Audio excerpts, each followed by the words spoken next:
All right, so motivation. Motivation deals with the drives behind behavior. What causes your behavior? What are the motives behind it? Motives slash motivation. So you have drives.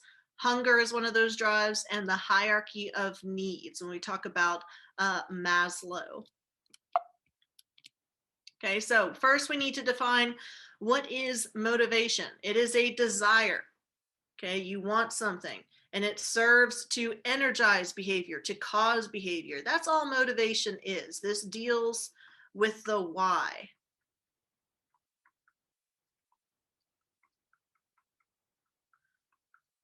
Of behavior. Why do we do what we do? And this can be because of physiological reasons, like physical reasons, like the need to eat or sleep. And it can also be psychological reasons, like the need for belongingness or the need for stimulation in your environment. So motives aren't just, like criminal behavior. Motives are hypothetical states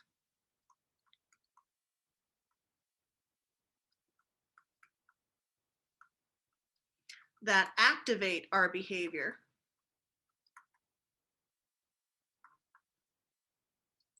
and they cannot be seen or measured directly.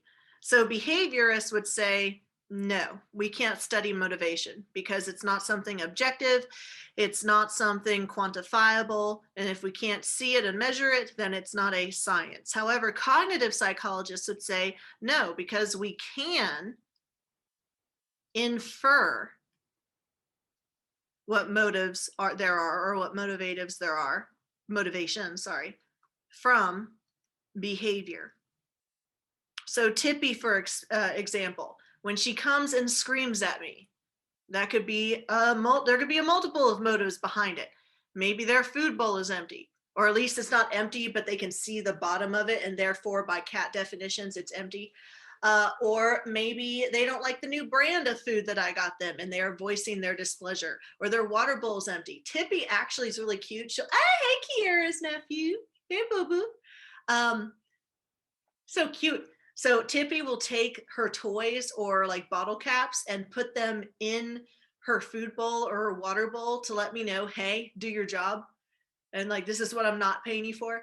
But then it's just like, it's a soggy toy and I don't know what to do with it. So I feel like she's punishing me. Or maybe she's just yelling at me because I'm not loving her enough. Okay, so that would be a psychological need. She's like, Mom, love me, versus Mom, feed me. So I can infer from her screaming that she wants me to do something. And so I go and I check the food bowl, check the water bowl, check the litter box, all these different things in order to figure out what is her motivation behind making all of that noise.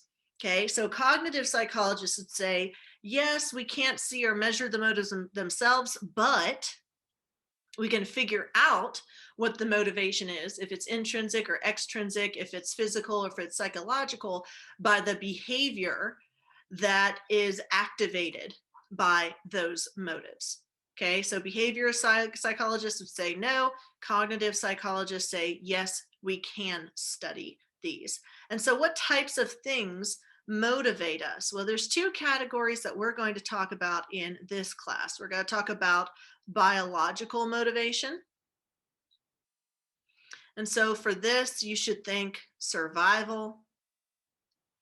Okay, and that's typically going to include physical needs. Physical needs. So food, water, sleep, avoidance of pain,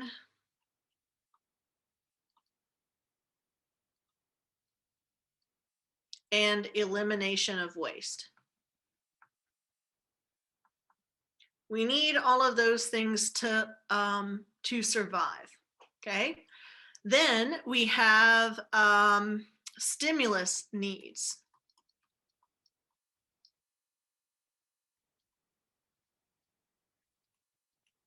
Okay, stimulus would be more psychological. The need for entertainment, the need for information. Okay, this is not necessary for survival, but it is necessary for life. Okay, does that make sense? Because there's more to living than just surviving. You want to actually have a life. And then third, we have learned needs. It's supposed to be an N. Learned needs and drives and goals. This is behavior that's aimed towards those psychological needs as well. Like the need for belonging. So some psychological needs that we could discuss here include the need for achievement, or if you're Sonic the Hedgehog, the need for speed. Okay, the need for self-esteem.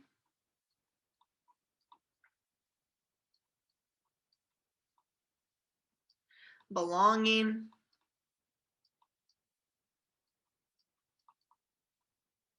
And social approval.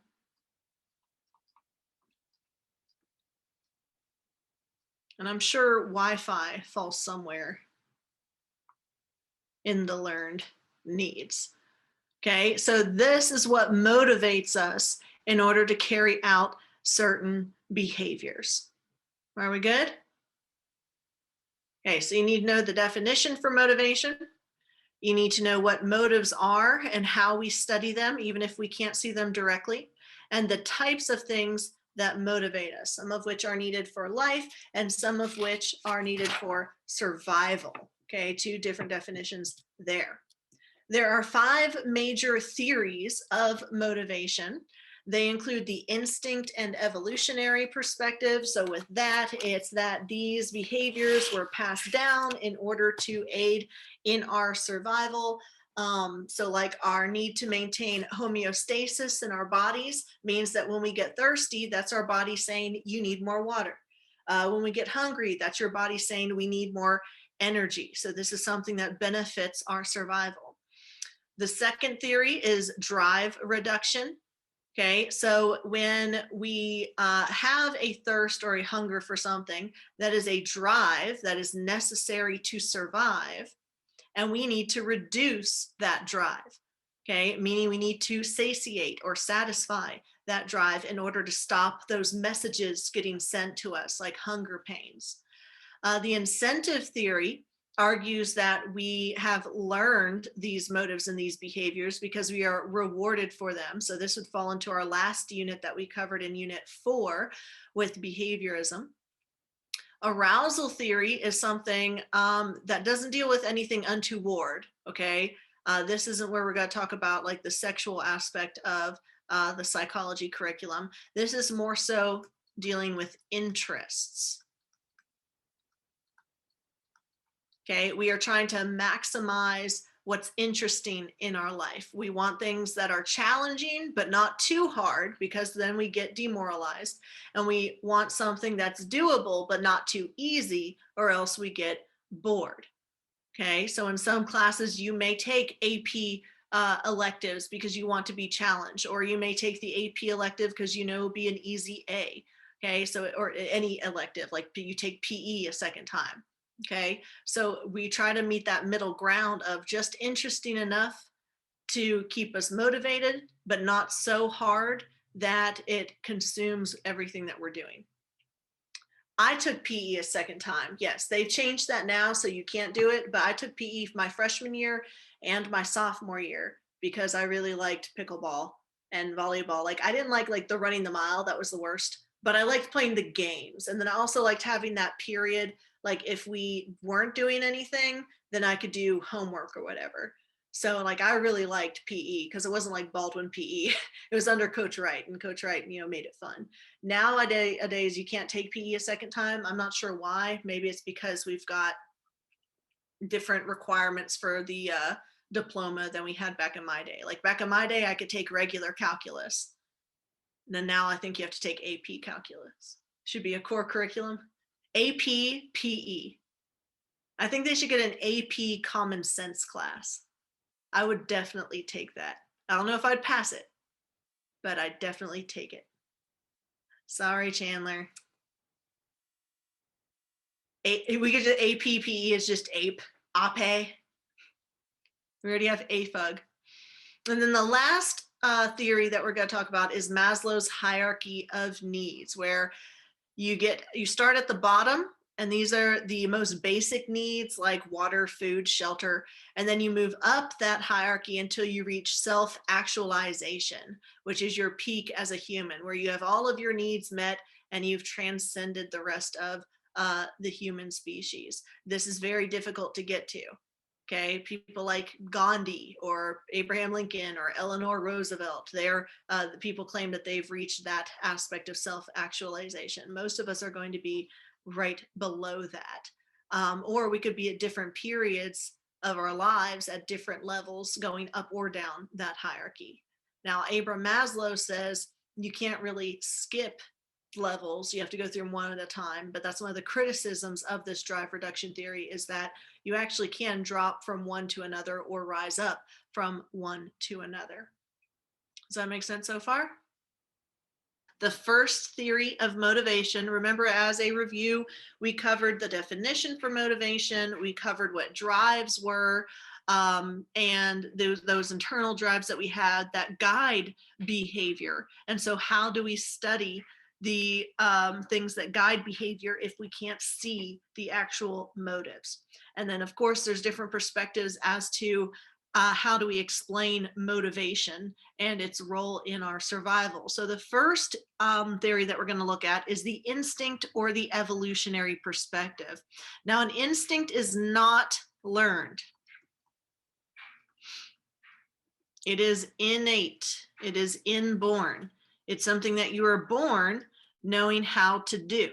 Okay, what are some examples in the animal kingdom of instincts?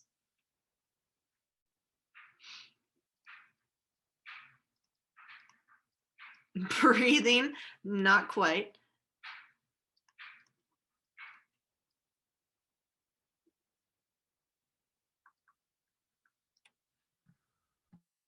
Isn't one when salmon like swim back up the river? Is that wrong? Exactly right. When they swim back upriver to lay their eggs and have those eggs fertilized, okay, that is an instinct. They don't have to learn, hey, I need to, go up the river to do this. Okay, they don't have to watch somebody else do it and model it. They know how to do it themselves. If you've ever seen geese flying in a V in the sky, we know that geese tend to migrate south in the winter and then back north in the summer. So migratory patterns are instinctual. Okay, this leads to another word for instinct known as fixed action patterns. Okay, this is the idea that many animals are naturally pre-wired to respond to certain situations in a certain way. So a bird, when it's time to reproduce and to make baby birds, it builds a nest. Does it need to go to bird school to figure out how to build a nest? No. Does it have to observe someone else make the nest before it can make its own? No. It inherently knows how to do so. With spiders, they don't have to watch mama spider make a web in order to learn how to do it. They just instinctually know how. All of those are fixed actions that are inborn and instinctual. Okay, these instincts are going to be more common in species outside of the human race, but we do have some instincts of our own. For instance, if you've ever been around a baby, which I try not to be, but if you've ever been around one by accident and you put your finger in its little hand, it grabs a hold of it. Okay, so if you tried to lift that baby up, it would still maintain its grip on your finger. Okay, or if you've ever tried feeding your baby, they have a natural rooting response where they automatically go for the mammary glands. Okay, that is instinct. You don't have to teach the baby, hey, this is where food comes from. They automatically know how to start that process. Okay, so babies come out cute so predators would feel bad about eating them. Sure. We are going to talk about how love plays into the evolutionary perspective and how it helps perpetuate our species, just as a chemical balance that enables our survival. So we're actually going to talk about that a little bit, Nathan, in a minute. Okay. So in addition to geese having migratory patterns that allow them to instinctually go south or north depending on the season. Konrad Lorenz also found another very unique instinct that geese have, okay, and it's called imprinting. Okay, baby geese, when they're born, they will imprint on whatever living thing is nearest them. Now, typically, that living thing is going to be their mom, right? And they know that their mom is going to take care of them until they're old enough to take care of themselves. But sometimes, when the mom's not present and they're born, they simply latch on to whatever is around. So Konrad Lorenz found that when he was near these babies, when they were born, they latched onto him as if he were their mother. So he became their caregiver. Oh, puppy, how cute. All right. And so that imprinting is one of those unique instincts that's specific to that species. Now, do all species have this imprinting? No, they do not. Okay, it's usually something that is learned through, or at least it's experienced through chemicals like serotonin and dopamine that are released during feeding and during skin to skin contact with, did you say like Jacob did to Renesmee? Not quite, because then that would make him her dad, but yeah, that weird thing where Jacob looks at Renesmee and he's just like, that baby, I'm gonna marry it one day. Okay, hopefully that's not something that's specific to humans. Yeah, no, I know it's called imprinting. I read the series. I'm sad to admit. Harry Potter was more my jam. All right, does anyone have any questions about Konrad Lorenz and imprinting? Gavin's mansplaining Twilight to me. All right, so some pros and cons for each of these theories. Sorry, Gavin, you can't win. Are you listening to Taylor Swift in the car? Is that playing in the background or? All right, so some pros and cons of the instinct theory. Number one, it explains the survival value of some of the behaviors that we have. William James argued that humans have instincts that foster our survival and that they're either passed on or they are bred out of the species based on natural selection. So if it helps us, it survives and it's passed on to our babies. If it doesn't help us, then we die faster. Bless you, Young, before we're allowed to have babies.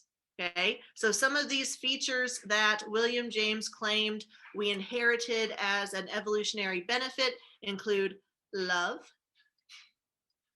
sympathy, modesty, and our social skills. It's supposed to be just one L. Social skills. Okay, so he explains all of these as things that are beneficial to our species survival. How are these things beneficial to the survival of the human race?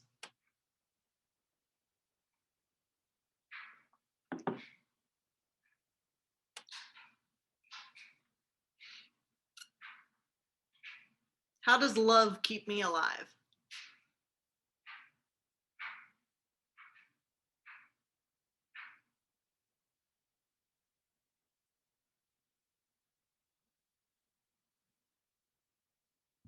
People protect the ones that they love. Exactly right. If you're a mama, you're less likely to kill your child if you love them, which is part of the reason that I'm alive, is because I've ticked my parents off so many times, but luckily that love came in clutch and they're just like, ugh, I've already put so much work into her. Yeah, it's like when your parents say, I gave you life so I can take it away. And I'm just like, okay, if you look good in orange, you want that prison sentence, fine. Okay, so love helps us build those bonds that allow us to survive. So the parents don't eat their young in most cases, unless you've ever owned a hamster, in which case they will 100% eat their young. They're just like, ooh, hors d'oeuvres. I just made them, right? Sympathy, okay, connecting, some people are laughing too hard at that. Sympathy, connecting with other people and recognizing that their pain could happen to you, okay? And so you want to prevent that pain from occurring. Modesty, if you have a lot of stuff and you show it off, you're real bougie, then someone's going to want your stuff and they're going to rob you. Okay, so being modest is a survival value. Nathan's like, yeah, I bet that's how that's how it goes. Social skills.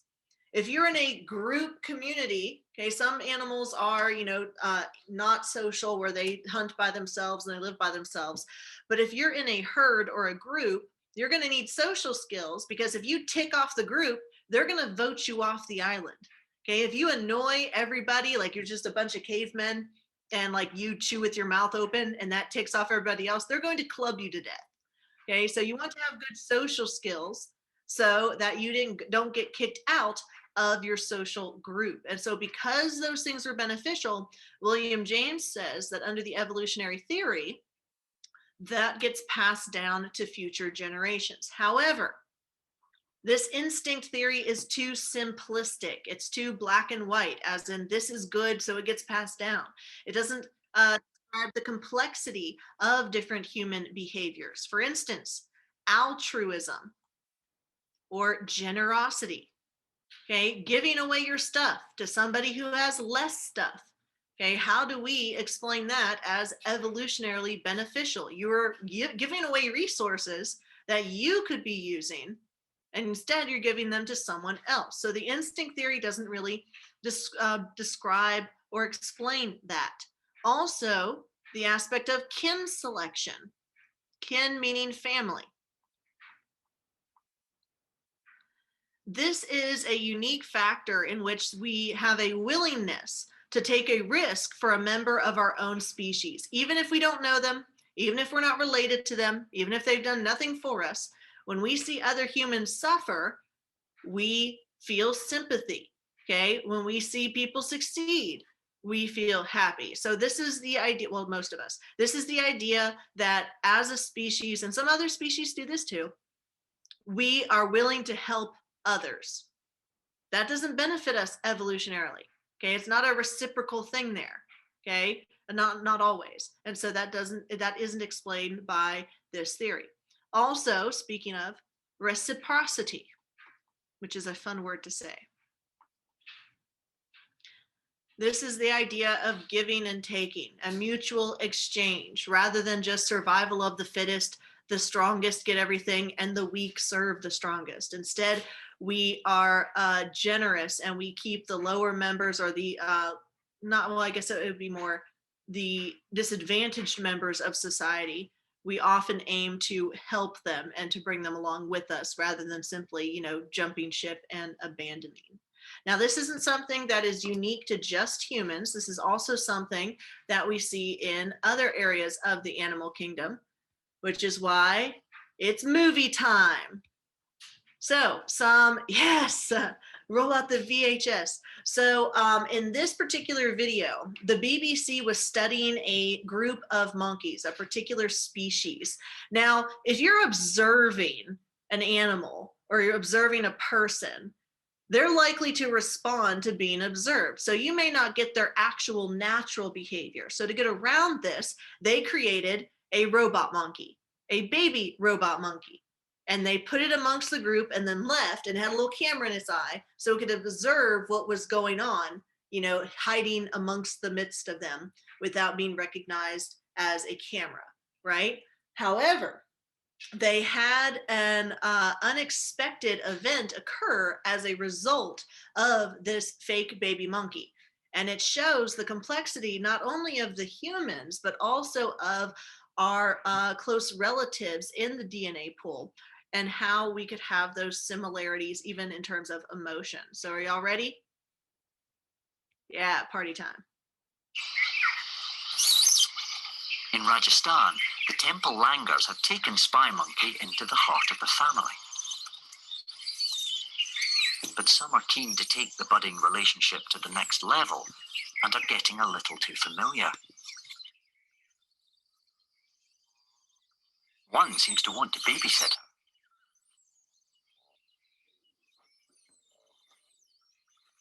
But disaster strikes. An injured baby is a cause for concern.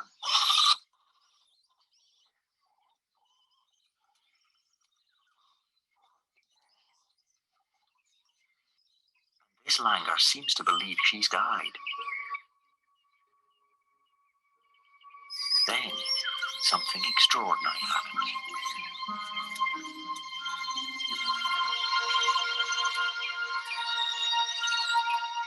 The monkeys gather round the motionless spy creature as if it is a real baby.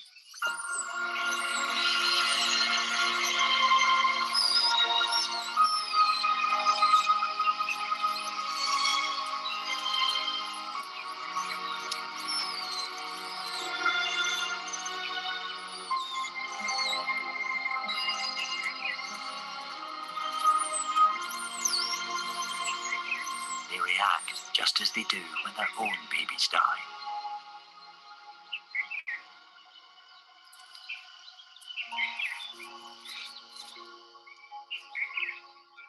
A calm and contemplative mood descends on the colony. There's a sense of grief as well as empathy for one another. Quite accidentally, our spy creature is at the center of something extraordinary, capturing emotions that have rarely been observed. I agree. Like, this has no business being this sad. I just feel bad for the monkey that dropped the baby, because now that monkey's going to have a guilt complex. That monkey's going to have so much anxiety. They're just like, whoopsie. And they think that they killed a baby.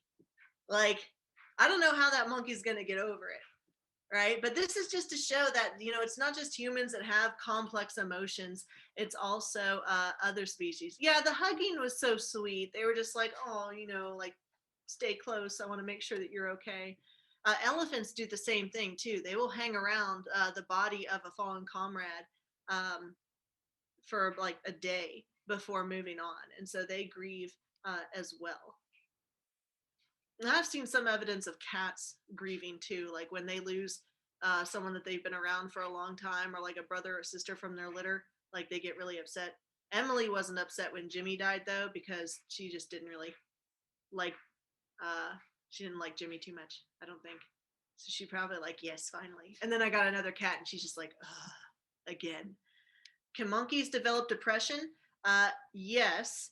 I remember this tweet I saw where it's like, where it's like God and an angel, and the angel's talking to God, and they're like, you took a perfectly good monkey and you gave it anxiety when you made humans. It's like, why would you do this? And I was just like, yeah, what? Why? I could have been happy living in trees, walking on 4 legs. I could have had a tail, but no, I have to have anxiety now. I don't know, like, if like what you're saying, like, well, yeah, actually, yes, Gavin. Coco the gorilla, she learned some aspects of sign language, and she had her own little kitten. And I think the cat grew up or whatever, and it died. And so she was signing to one of the humans, like Coco sad.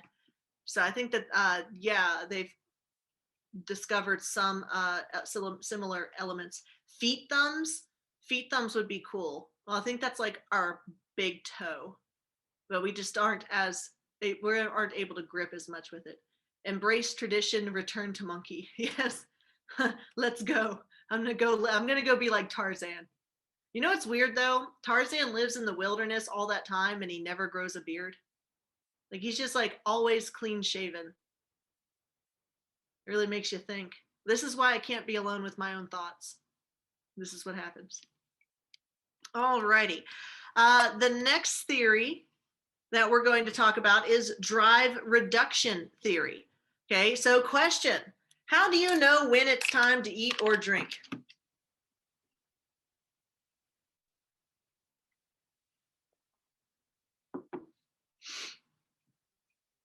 All the time.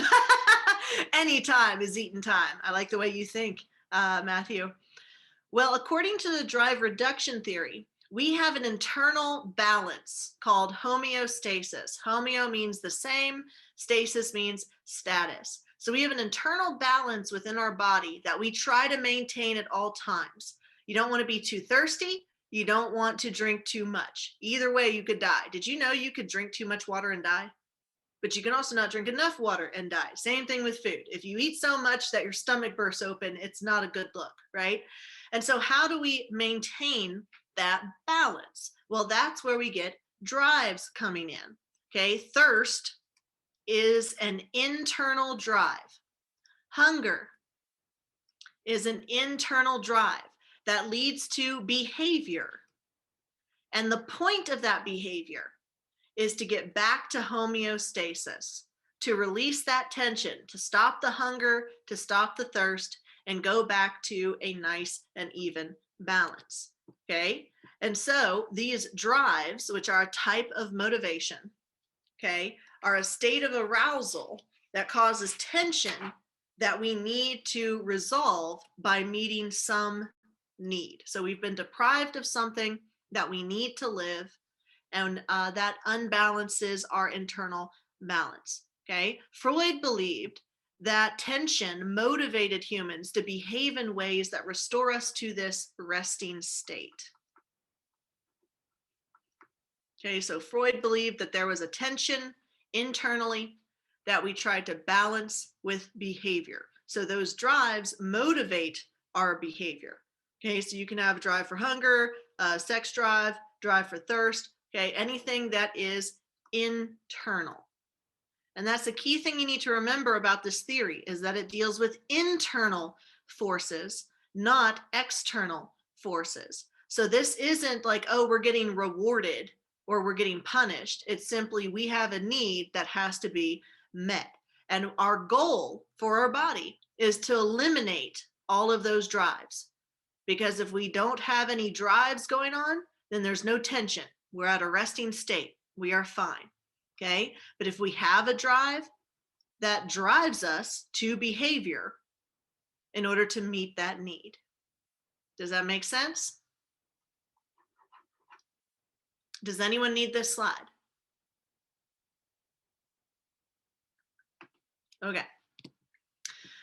So how do we meet these drives? Well, y'all may remember that under behaviorism, we had something called primary reinforcers and secondary reinforcers. This is the idea of we have unlearned rewards that are inherently satisfying, and then learned rewards that we use to meet our primary reinforcers. Well, you're also going to have primary drives, drives that meet needs to live, and acquired drives. Okay, like something that we learn that we want or we need. So even addiction could be an acquired drive. It's not something that you needed, but you've learned the value of it. And so you're going to continue trying to meet that homeostasis. Okay, so this drive reduction theory is the idea that our biological needs create drives, which then lead to behavior.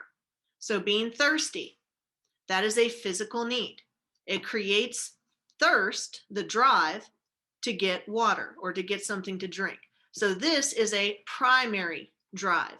Hunger, thirst, pain, or the avoidance of pain, all of those trigger arousal and then activate your behavior.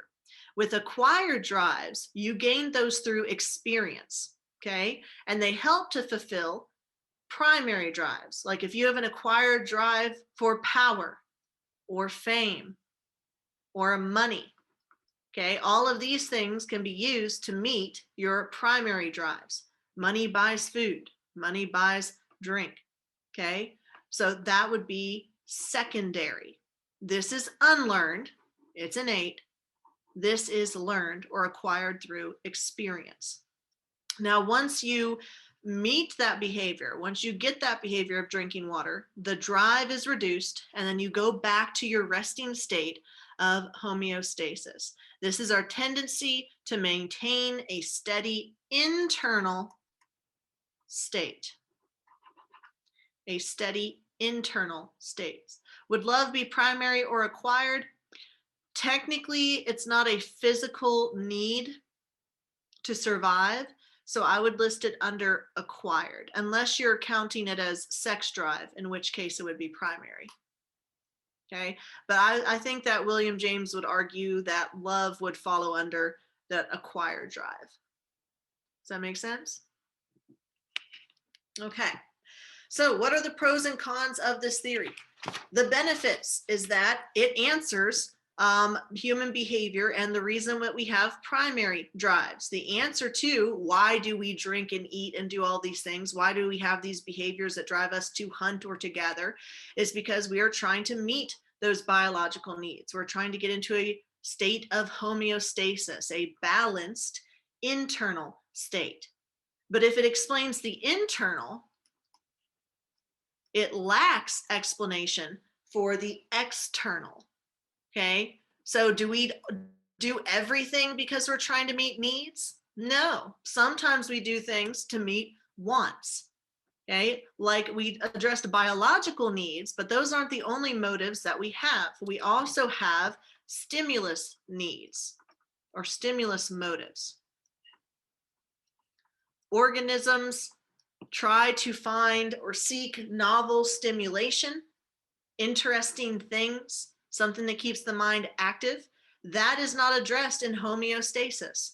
Okay, there's no imbalance inside of us that says, I need to go watch Netflix, or I'm tired of watching this show, I'm going to switch to another show. That would be a secondary or acquired motive. So it doesn't really address that as well as it does the biological motive. So curiosity, sensation seeking, play, achievement, affiliation, power, okay, that doesn't really fall under the category of homeostasis. Homeostasis and the drive reduction theory deals more so with biological needs, survival needs. Does that make sense so far? All right. So how would this work in action in the wild? So take the metaphor of lions in a herd. Okay, first they're at homeostasis. This is the goal. They're not hungry, they're not thirsty, but eventually they will be. Okay, they're using up calories, they're using up energy. There's a deprivation, okay, a drive for hunger that motivates behavior. Okay, so we have needs like the need to eat, and that's going to result in a drive. And remember, the drive for hunger is unlearned, it's innate, but also we could have some learned behaviors in that as well, like if they're looking for something stimulating to the mind. Then in response to the drive, we have the response or behavior. And the goal of that behavior is to get us back to homeostasis. So we feel hungry because we need food. That leads us, drives us to behavior that gets us back to our original goal of a balanced internal status, homeostasis. Does that make sense?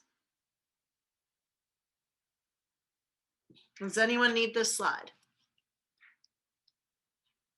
Okay, the last theory that we're going to cover today is the incentives theory. Now, the behaviorists are big fans of the incentives theory because this is basically behaviorism. So Thorndike and B.F. Skinner would be all about this. Whereas the drive reduction deals with internal drives, okay, the incentives theory deals with external drives, okay? An incentive can be an object, it can be a person, or it can be a situation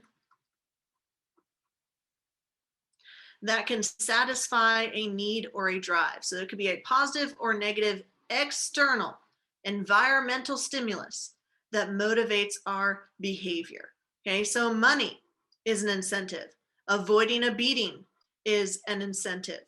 Okay, this isn't something that's internal for a need. It's more so we want to be rewarded and we want, or we want to avoid punishment. So drives internal. Incentives, external. This is not a matter of homeostasis. This is we want rewards and we don't want punishments or negative effects. Okay, so that's why the behaviors would be all about that, because it sounds a lot like positive and negative reinforcement and punishment. Okay, so what are the pros and cons of this theory? One, it covers the bases that were missed by drive reduction theory. Drive reduction only looks at internal. Okay, incentive theory looks at secondary drives or acquired drives like money or sensation seeking or fame. However, that's also the reason that it has a con, that it has negative associations, or like it doesn't cover everything, because it doesn't account for the internal, the primary motives of food and sleep and drink. Okay, so if we were to compare and contrast the incentives theory with the drive reduction theory, this would be a good way to summarize it. Drive reduction theory is a push. You're hungry, which pushes you to hunt. You're thirsty, which pushes you to drink water. Okay, so this is a push factor. You are hungry, that is internal. Why are you hungry, or why are you going to eat? Because it's been 5 hours since you ate the last time. But if this was the only way that we dealt with hunger, then obesity and eating disorders would not be a thing, right? We don't just eat because our body says, hey, we need food. Sometimes we eat because we're bored, or sometimes we eat because it tastes good. There's some foods that we like or don't like. That moves us over to the incentive theory. Whereas drive reduction is a push, it's pushing you to do something. The incentive theory is a pull. You're doing it because it feels good, because you get rewarded, you get an incentive. Okay, so I may not be hungry right now, but I could hear the ice cream truck outside and think, ooh, I want that Bubbles from Powerpuff Girls cone that always has the gumball eyes. Okay, and that's because it tastes good. Although it's been forever since I've had one, so it may not taste good. But I want that ice cream, not because I'm dying of hunger, not because I'll pass out if I don't get any sugar in my blood, but because I want it. That is a pull theory. And that is purely external. There's no homeostasis in my body saying, hey, we're imbalanced in the ice cream department, although I wouldn't be surprised if there was one. It's just me wanting something that tastes good. So push versus pull, hunger versus enjoyment, okay? Need versus want. Internal, external.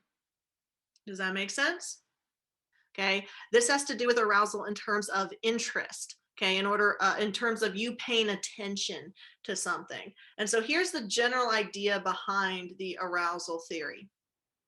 Okay, pretend that here this is low, and over here is high, over here is high. On this y-axis, we're looking at performance. Now, clearly you want high performance, okay, but you're not always going to get the highest level of performance that you can get. But the level of performance that you get depends on your level of arousal, meaning your concentration. Now, some activities you don't need a high level of concentration, like say for instance that you're jogging, okay, to put one foot in front of the other, that's not going to need a lot of focus. And so you can distract yourself while you're jogging by listening to a podcast or listening to an audiobook or music or a playlist, whatever you've got going for you, okay? But if it's something that's more difficult, like writing an essay, in order to perform well, you're going to need a higher level of concentration. So you're not going to want stuff around you distracting you, like pets or siblings or things like that. So if your arousal level is too high, if the task is too challenging, that means you need to relax. That means that you're close to choking.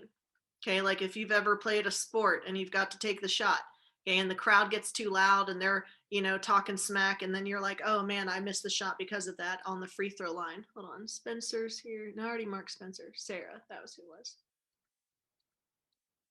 Okay. And if your arousal is too low, then you're bored. You're not motivated. So this is a theory of motivation where you want to do something that's interesting and challenging, but not too not too challenging, or else you get frustrated, but not too easy, or you get bored. Okay, so if you look at this inverted U, okay, this shows the peak of optimal arousal. Now, this is where you want to be, where your interest in something is very high and your performance in something is very high. Okay, but if you get too much arousal, then your performance is going to suffer. Okay, so an example of this would be, let's say that you're taking the AP exam and you've put a lot of pressure on yourself. You're like, I need this credit if I'm going to start as a sophomore. Well, then you're going to start getting distracted from the actual test. You're going to be so overwhelmed from the anxiety, from the challenge of the test, that you're not going to do well. So your arousal is going to be high, but your performance is going to be low. So the highest level of arousal doesn't necessarily mean higher performance. You want to meet this middle ground, okay? Too low arousal, let's say that the class is too easy. Like you took AP psychology, so you can actually learn about the subject, but all I do is give you coloring pages and tell you to turn that in for a major grade. Okay, you might get a little disgusted with the class. Yeah, Tucker's like, I'll do it. You might get a little disgusted with the class because you're like, dude, I'm trying to take the AP exam. And being able to color within the lines is not going to help me on that exam. So your performance in my class would decrease because you're bored. You're like, I'm not turning this crap in. Okay, this isn't actually worth my time. Okay, so you want to meet this middle level, and that is called the optimal level of arousal, to be able to perform tasks, to continue to keep your mind active and challenged without challenging it so much that you get discouraged, or without it being so easy that you get bored. Okay, I hope that my class is somewhere on this part of the chart. I know that when I was at LAMP, thank you, Ella Beth. I know that when I was at LAMP, I had some classes that were in this middle part, okay, like history. And then I had some classes that were in this part over here where it was too hard for me.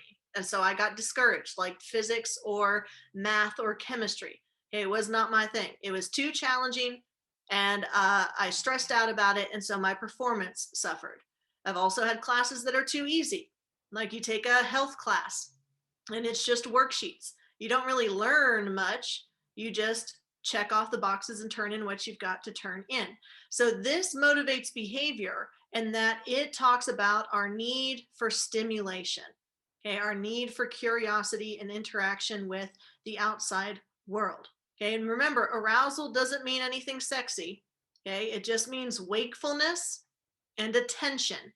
Too much arousal means stress.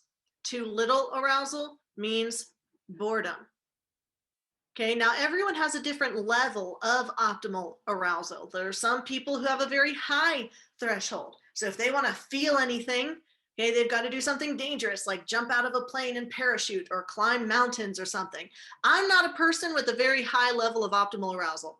Okay, I don't need to be in danger to feel excited, right? Even the tiniest things will excite me, especially at this age now where I'm like, oh, my new pillow's coming in the mail. And like, I can tell I'm old because I get excited about a pillow. Y'all need to look up buckwheat pillows. They're amazing. Like, forget the My Pillow, forget the tea tree infused gel memory foam. No, get you a buckwheat pillow. It is super comfortable. It's full of like these buckwheats that you just put your head on, and it automatically supports your weight, and it's perfect for your neck, which at my age, my neck is at this point broken almost. So I am at a lower level of optimal arousal. So I like relaxing, quiet activities. I like sitting on the couch with my cats on my phone, okay, with The Office playing in the background or something like that. Okay, but if you have a high level of optimal arousal, you're going to want to, jump out of planes and things like that. Oh, I see your pillow, Nathan. It's like, this is my pillow. That's going to be the difference there. Okay, so each person has different levels. Like if I were taking a chemistry class, I would probably be over here where my performance is low and my anxiety is high. If I'm in a history class, I'm probably going to be right here in the middle. If I'm in an art class, probably going to be over here on this side, if they're not actually like teaching art or something and it's just like a free period. Okay, we are motivated to do stuff because it maintains our interest and fulfills our need for stimulation. Are we good so far? All right. So whenever we're presented with a challenge, we don't immediately want to find the answer. Okay, we want something that'll make us think and make us feel smart and make us feel like we did something. Okay, so like in these studies that they did studying optimal arousal, they gave different levels of difficult doors to unlock for these monkeys, and they studied which ones they were more likely to interact with longer versus which ones they were going to ignore. If it posed too much of a challenge, they get discouraged, they give up. If it's too easy, then they just don't care. They wanted something that tested them, but not so much that it makes them sad, right? So that chart that I just showed you, that I drew out for you, is called the Yerkes-Dodson principle of arousal. And this also deviates from that single inverted U chart, in that it has a different level of optimal arousal for difficult tasks versus easy tasks. So like, let's say writing an essay, that's a difficult task. You want your performance level to be high, right? But you're going to need your concentration level to also be high. So you don't want a lot of arousal at this point. Okay, you want low arousal, because the lower your arousal, the easier you can concentrate. The higher your arousal, the more is going on in the background. So most of us need lower levels of arousal in order to complete difficult tasks because they require concentration. But easier tasks, like say running a mile, which isn't easy for me, it's just a hypothetical. Okay, running a mile, you don't need to concentrate on the action of putting one foot in front of the other. It's kind of like second nature. It's just fast walking, right? And so you can allow your focus to drift onto other things, like listening to music, okay, or creating up scenarios in your head, daydreaming, things like that, in order to get through it. Okay, so we need higher levels of arousal for tasks that require endurance, lower levels of arousal for tasks that require concentration. Okay, now one of the flaws with this theory is that it does not account for complex social needs, like the need for friendship or for family. I guess you could say that it could account for motivation in terms of you're interested in this person and maybe they're like being mysterious, and so that keeps you at this optimal level. Okay, but for the most part, it doesn't explain these behaviors that we have. It just explains our need for stimulation, for intellectual curiosity, rather than other needs like our biological needs or social needs or connections with other people. Does that make sense so far? All right, so quick review of the theories we've covered so far. We've covered the evolutionary theory, which is instinctual, that we do these things because they've been passed down to help us survive. We've covered the incentive theory, the idea of rewards or punishment, the drive reduction theory, where we have internal drives that get out of whack, they're outside of homeostasis, and so our bodies have to correct them. And then we just covered the optimal arousal theory. So now we're going to apply it, because y'all remember on FRQs, you need to TAD, term, apply, and define. So it's not just telling me what is the incentive theory, it's applying it to a specific situation. So here is your application. According to these theories, why do we eat? First, let's go with the incentive theory. Why does the incentive theory say we eat?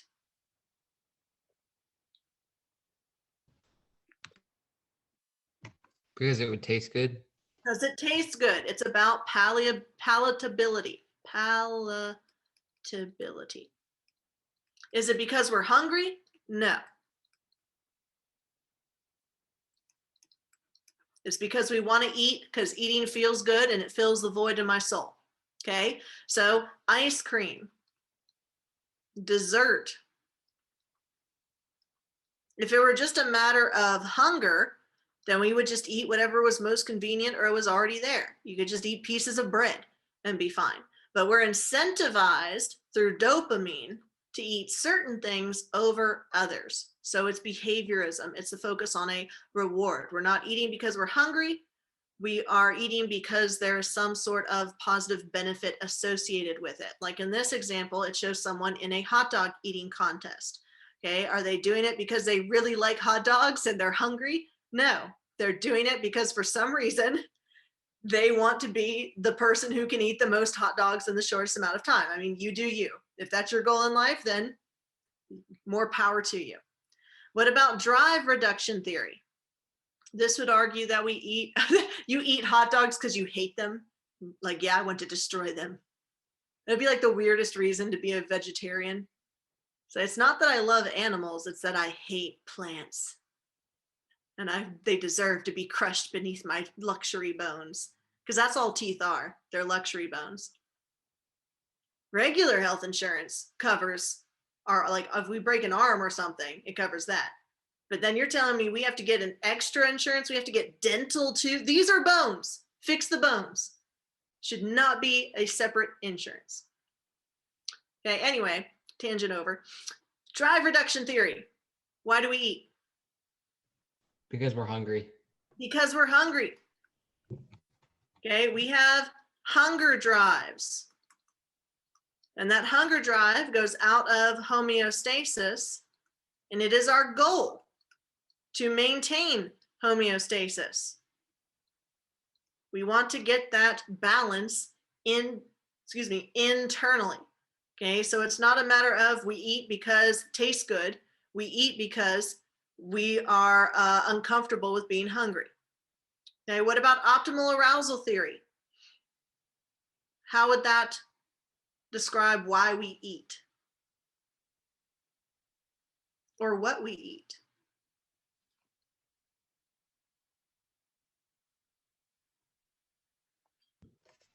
Because gaining the food could be a difficult task.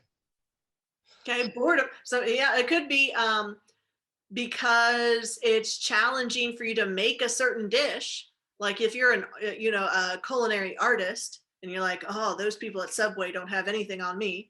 And you want to make something that's like you do the presentation. It's not just the eating, it's the actual challenge of creating whatever it is that you're making. Boredom, that's why I eat. Okay. You're bored, and so you're finding something to stimulate your mind or something to do at the same time. How many of you eat the exact same food every single day for your entire life? Nobody. Okay. If you eat the same thing every day, that is going to get boring. Okay. It would actually be a great weight loss tactic, because if you eat the same thing every day, you're not going to crave it as much. And also your body gets used to the same food every day, so it knows how to process it more effectively. All right. If it were just about hunger drives, then we didn't need any intellectual stimulation. Then we would just eat a ham sandwich every day, or we'd eat a loaf bar like they make in prisons that has all the nutrients that you need, but it's literally just a bar of weird brown stuff, right? But we need more than that, because we like diversity. Oh, nice drone, Gavin. We like diversity. We like to have something interesting. Okay, so when you go to a restaurant and you order something new, that would be your optimal arousal theory. You're bored and you want to find something to do. Are we good so far? Now, why do you have a drone, Gavin? Is that you controlling it, or is it like your dad in the background being like, Air Force? It just flies itself. It flies itself? Yeah. Can it bring you stuff? No, it just bumps off of walls. Okay, same. I feel that. I would train it to bring me things, like a little treat, like pick up a little chocolate and bring it over to me. The peak of luxury. It's not that sophisticated.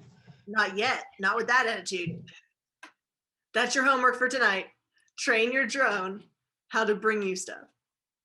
All right, so the last theory that we're going to talk about is Maslow's hierarchy of needs. Now, he was a part of the humanistic perspective of psychology. And under this belief system, he believes that our goal, okay, is that we want to reach our highest potential. We are motivated by a conscious desire to improve.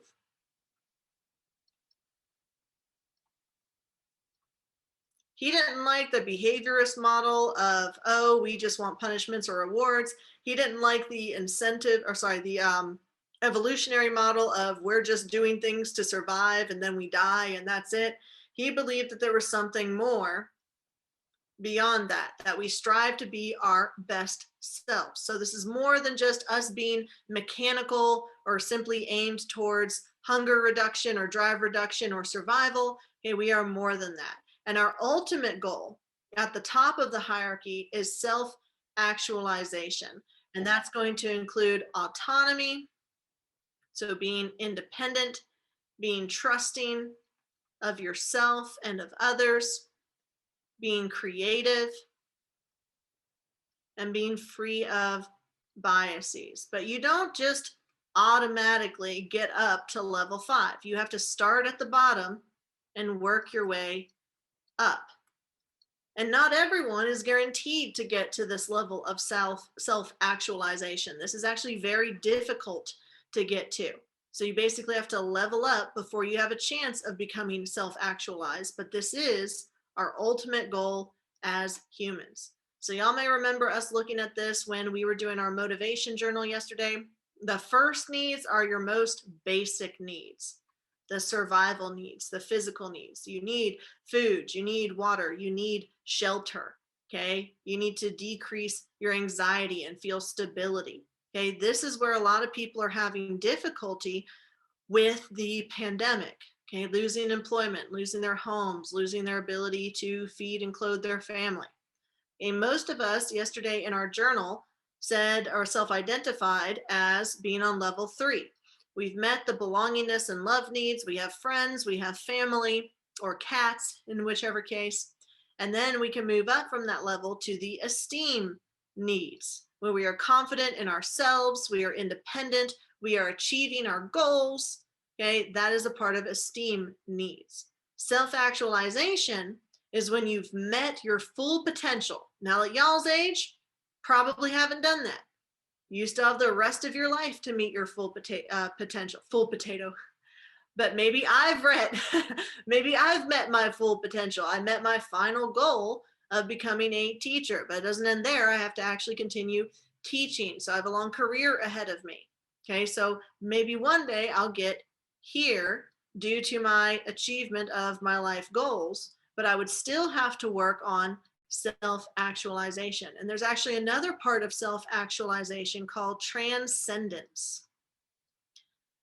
This is when you reach self-actualization and you turn around and help other people reach it. So it's not about you anymore. You broaden your scope to include others. Okay, so like winners of Nobel Peace Prizes, they would fall into this category of self-actualization and then helping their fellow man, transcendence. Okay, like Eleanor Roosevelt with her work with the United Nations on the rights of children. Okay, that would be self-actualization. Very difficult to get to, however. Are we good so far? All right. Some flaws in this system, because there are flaws in each of them. The first flaw is that it lacks empirical evidence. How do you measure self-esteem? How do you measure the belongingness or the love needs? You can't. So behaviorists are going to look at this and say, this isn't science. Sure, you may have some case studies, but you can't do causation with that. Okay, this is correlation. So it's more so of a hypothesis than an actual theory. Another flaw is that Maslow believed that people could not skip levels, but some people do.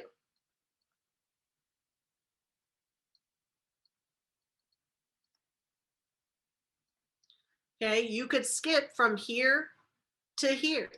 or from here to here. Okay, so he didn't account for people getting past certain levels and completely passing them entirely, going up or down. Another flaw is that it doesn't account for other aspects of motivation. This deals with our conscious, I got you, Gavin. Unplug your drone and plug it into that. This deals with our conscious desire, okay, to better ourselves, but it doesn't address hunger. It doesn't address thirst. It doesn't address other motivations. One key motivation that it leaves out is that there's no drive for reproduction, which the evolutionary perspective would be like, hey, you're missing a huge part of our entire existence. So nowhere on this, I mean, it does talk about love and belongingness, but it doesn't talk about in terms of building a family or having a romantic or sexual partner. Okay, so those are some flaws in this theory. Does that make sense so far? So really, if you're going to explain something as complex as human motivation, you're going to have to use a bunch of different theories at once, just like we do trichromatic theory with the opponent process theory for vision, just like we use place theory and frequency theory for auditory senses. You kind of have to mash them all together to create something that makes sense for all aspects of humanity. So now we're going to do a review of everything we just covered. In the chat, tell me which theory corresponds with which psychological perspective.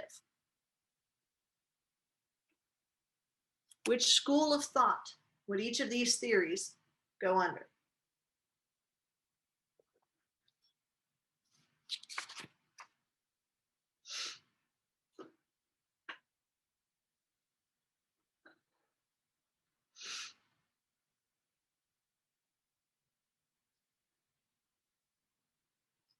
And two of the perspectives are not going to be used.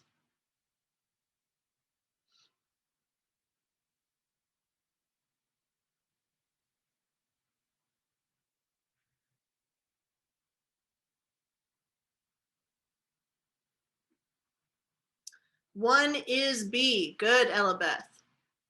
Evolutionary. Our instincts are passed down hereditarily through genes. Okay, what about drive reduction theory?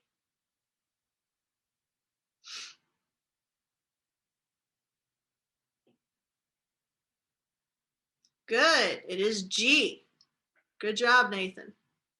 Drive reduction. We have internal drives that we want to maintain a balance of that is biological, our biological needs to eat or drink.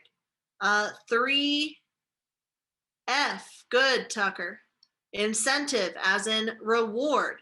Okay, we're rewarded for our behavior, though, so thus we increase it, or we're punished for our behavior, and thus we are discouraged from repeating it. 4 is D. Good, Tucker.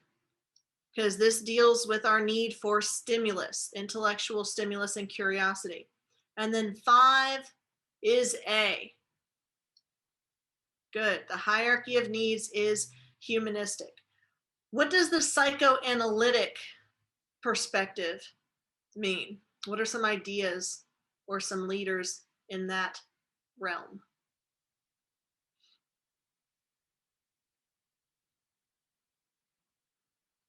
Freud. Exactly right. The idea of repression and suppression, the id, ego, and superego, none of that fits over here with these theories. Excellent job, y'all.